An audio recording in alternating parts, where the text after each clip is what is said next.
আজকে bike ride হবে Bethua toll. তো সুপার বাইক এবং নর্মাল বাইক সব রকম বাইকই থাকছে। তো আজকে যাওয়া যাক বেথুয়া টোল।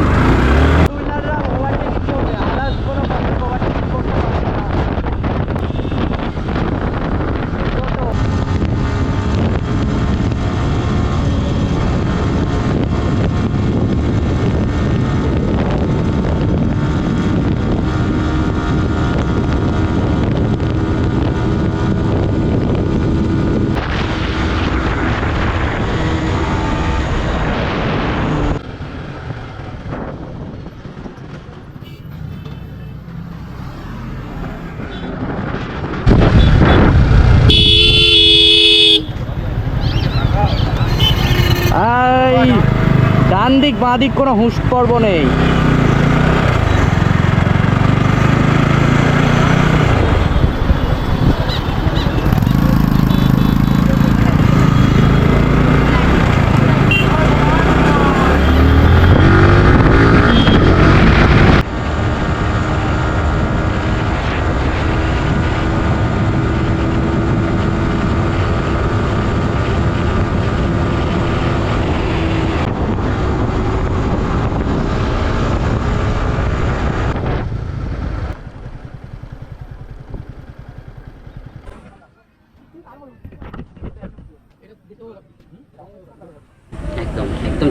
কারণ হচ্ছে বাইকার বেরোলে পারেই আগেই ওই জোরে চালাচ্ছে নিশ্চয়ই ওই বেরোচ্ছে নিশ্চয়ই জোরেই চালাবে। কিছু কমেন্ট আসে আমার কাছে, সেরকম খুব কমই আসে যে কি বাবার এক্সট্রা ছেলে আসে, কারণ সবাই এটা মনে করে যে সুপার বাইক থাকা মানে বাবার অনেক পয়সা, স্বাভাবিক অবশ্যই, কিন্তু সেটা সবাই যারা অ্যাফোর্ড করে, যারা কাজ করে বা কাজ করে যারা রাইডিং করছে, সেটা 100 সিসি হোক কি 1000 সিসি অ্যাবাভ হোক, তো তারা জানে যে ওই ব্যাপারটায় খুব কম সংখ্যকই আছে যে এই ব্যাপারটা বুঝবে যে না আমি আজকে এই যে ছেলেটা সুপার বাইক নিয়েছে তার জন্য তাকে কি মেহনত করতে হয়েছে, এটা সবাই বুঝবে না এই সেই বুঝবে। একদম একদম অবশ্যই ঠিক ঠিক, এটা একটা আলাদাই ভালোবাসা, আলাদাই ভালোবাসা।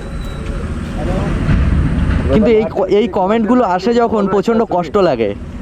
মার্জেলকে দেখো, ফার্স্ট কথা আমি কারো বিষয়ে বলা আমি নিজে পছন্দ করি না। ভালো কিছু দেখো, ভালো কিছু তুমি যদি অনেস্টলি শুনতে চাও, এখন ওদের মধ্যে অনেক কিছু হচ্ছে, সেগুলো আমার চোখে আমি খুব কম দেখি এই সব ব্যাপারগুলো, যে কন্ট্রোভার্সি ব্যাপারটা, জেদাজেদি ব্যাপারটা, এটা আমি এগুলো খুব কমই দেখি। যখনই দেখি না এইসবে হচ্ছে তাকে আমি এড়িয়ে চলি। কিন্তু একটা জিনিস আছে কিনা, তুমি পোস্ট করতে পারো, এটা আমার কোনো সংশয় নেই, পোস্ট করতেই পারো, এমন আমি ভালো কিছু জিজ্ঞেস করছি। তো ব্যাপার হচ্ছে ওর মধ্যে এমন কিছু আছে মার্জেলের মধ্যে যেটা অন্য লাখ ছেলেদের মধ্যে নেই, ঠিক আছে? এটা যারা ওর ফলোয়ার আছে বা ওর যারা না ফলোয়ার আছে তারাও কিছু কিছু যদি সেই বুদ্ধিটা যদি থাকে যে একটা স্টান্ট একটা করতে গেলে স্টান্ট ইজি নয়, 10 লাখ ছেলের মধ্যে একটা স্টান্টার জন্মায়। ওদের বহরমপুরের মধ্যে আজকে অনেক স্টান্টার আছে, তারা কিন্তু সবাই ভালো স্টান্ট করে, সেটাও কিন্তু ওই 10 লাখের মধ্যে পড়ে। স্টান্ট এমন একটা জিনিস, শখ হলো ঠিক আছে চলো স্টান্ট করছি, উইলি করলাম স্টপি করলাম, যখনই কেউ পড়ে যায়, তার বাইকের ড্যামেজ হয়, তার নিজের ড্যামেজ হয়, সে তখনই পিছিয়ে চলে আসে। আর স্টান্টটা সাধারণ ছেলের কাজ না, একটু ফিনান্সিয়াল থাকতেই হবে তাকে, কারণ বাইক পড়ছে, বাইক ভাঙছে, তাকে আবার রিপেয়ার করে সে আবার কাজে লাগাচ্ছে। তো বহরমপুর এলাকায় বা মুর্শিদাবাদ এলাকায় যত স্টান্টার আছে তাদেরকে আমার তরফ থেকে প্রত্যেককে স্যালুট।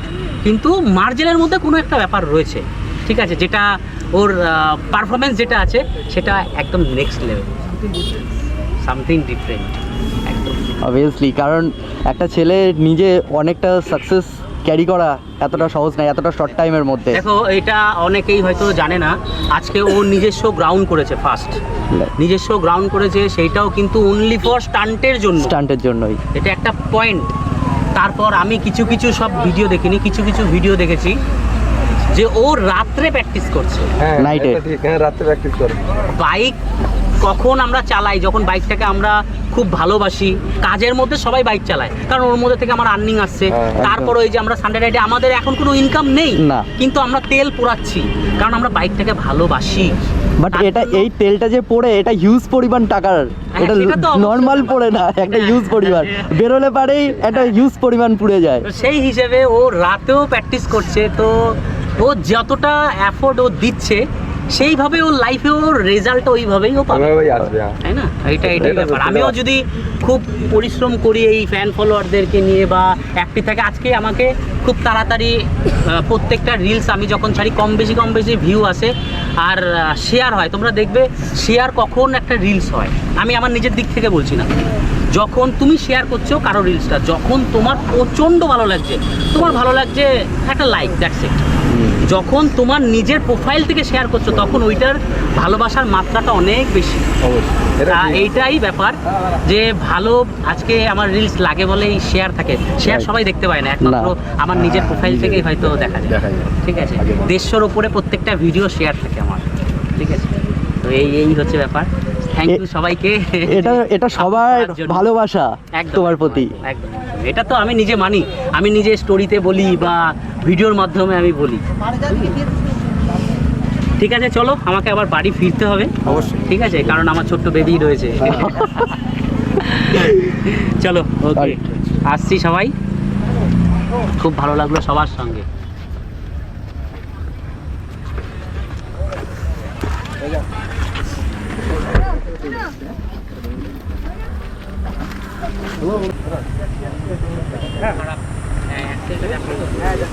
বাইকের হেডলাইট তো আমার মাথার মধ্যে লেগে মাথা ফেটে গেছে, কিন্তু ঠিক আছে এখন, তারপরে আর কোনো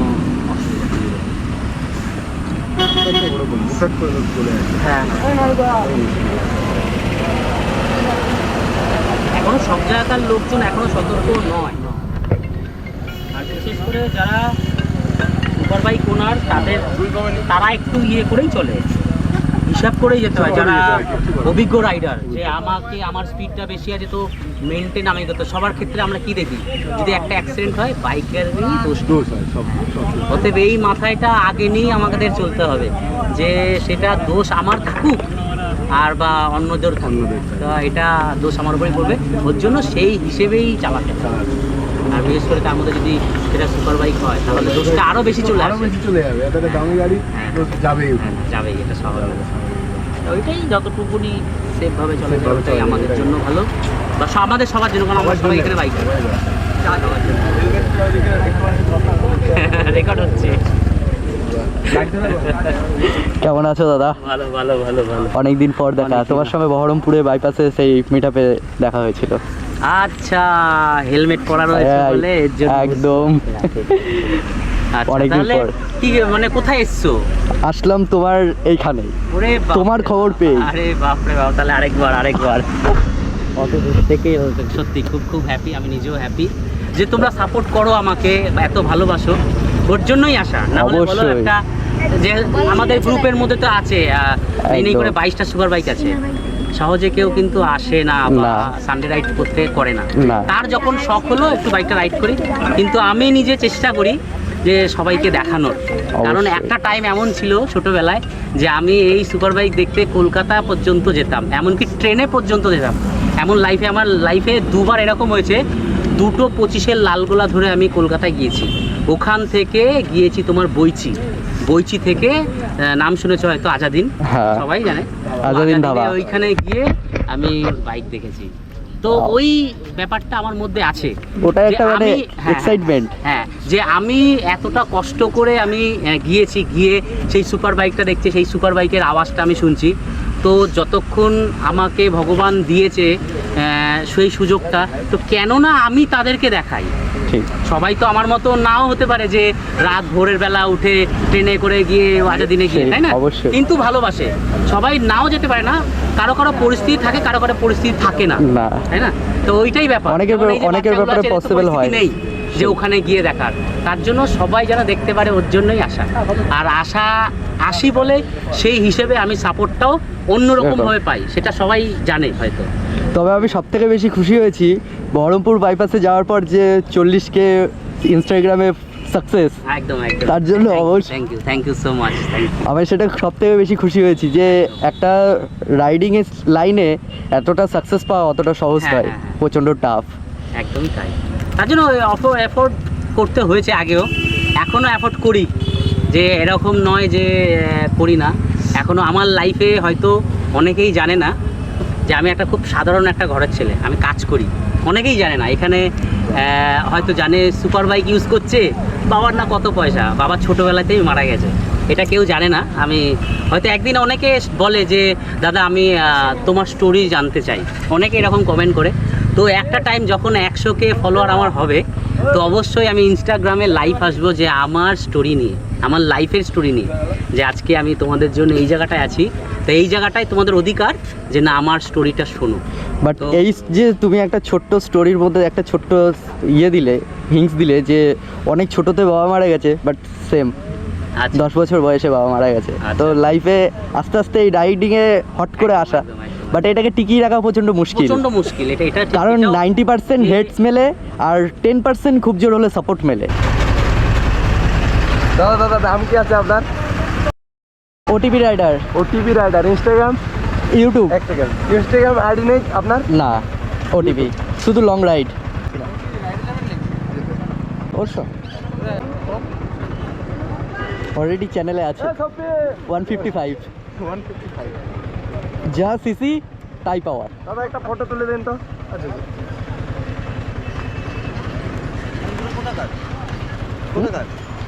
আপাতত আমি